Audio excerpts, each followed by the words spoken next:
You know how I know that San Francisco is going to be better post-pandemic than it was pre-pandemic?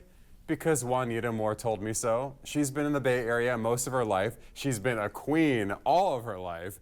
And now she wants a new crown and naked dinner parties, apparently. Juanita, it is always such a pleasure to see you. How are you, my friend? I am great. Good morning, Reggie. And it's a pleasure for me to see you every single morning. Oh, I love to hear that. I just love to hear that. It makes me feel better knowing that you're there watching, even if sometimes I'm dragging because it's so early in the morning. So I'll now be on my best behavior knowing that you're there. You have been the mother of the scene for a long time. So then when I saw you were running for Empress of the Imperial Council, I thought, now, why now, Juanita? Because we already think that you are the leader of us. So why do you need this title? You know, Reggie, there are not enough hats and crowns to wear in this apartment that I live in. I have been asked before. It's an amazing organization. It is the oldest LGBTQ nonprofit organization globally, which is super crazy and important. Last year, I got to watch the documentary 50 Years of Fabulous, and it really inspired me. That's what really pushed me to run this year. It was great to see the story of its beginnings, of its rise and peaks and triumphs, and then it just starts to fade.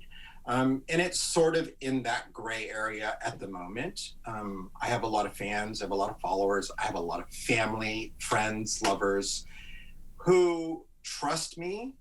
And I think it's a great way to go. I want to shine a new light on the organization. I think that a lot of younger LGBTQ folk, especially, probably aren't that familiar with this. So if they aren't, what do you expect the Imperial Council to kind of do in the future, since you say it's in a gray area right now? Where would you like it to go? Well, it supports a lot of amazing organizations. One of the organizations that it does support is the LGBT Asylum Project, which does such great work.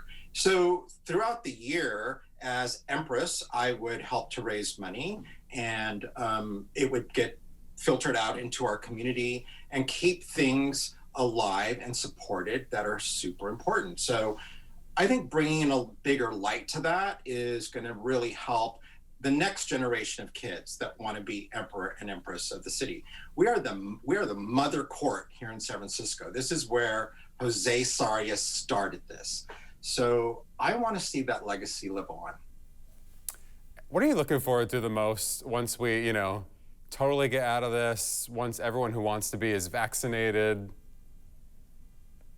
Reggie, there's a couple of things. Number one, I just want to have people over for dinner. You know that I love to cook and I love to entertain. That's been my entire life. And I want people around my table. I want to hear them laughing. I want to feed them. I just miss that so much. And I also miss my naked dinner parties. That's got to happen soon too. No, wait a second now. Yes, I've been having naked dinner parties in my apartment for about the past 10 years. And I'm sorry I did not extend the invitation. I promised to at the next one. Must have gotten lost in the junk mail. Yeah. Okay. Well, Juanita, you certainly have a lot to look forward to and a lot to see in the future. Thank you. Do I have your vote, Reggie? Okay, look, I can't get political on this show, but you have my vote. I love you for that. Thank you. And how do we vote? Remind us. Everyone can vote on April the 17th, which is Saturday. You have to be a San Francisco, Marin, or San Mateo County resident. You need a valid ID. And there's going to be 3 polling places. One of them is the Cinch on Polk Street. The second one is the Castro Muni Station in the Castro. And the third is Powerhouse in Soma. So those are the 3 spots. Ladies and gentlemen, the next probably Empress of the Imperial Council, Juanita Moore. Always great to see you. I love you, Reggie. Thanks for having me. Okay, see ya. And I asked her if she's going to have her annual pride party, and it wasn't a no. So we'll see.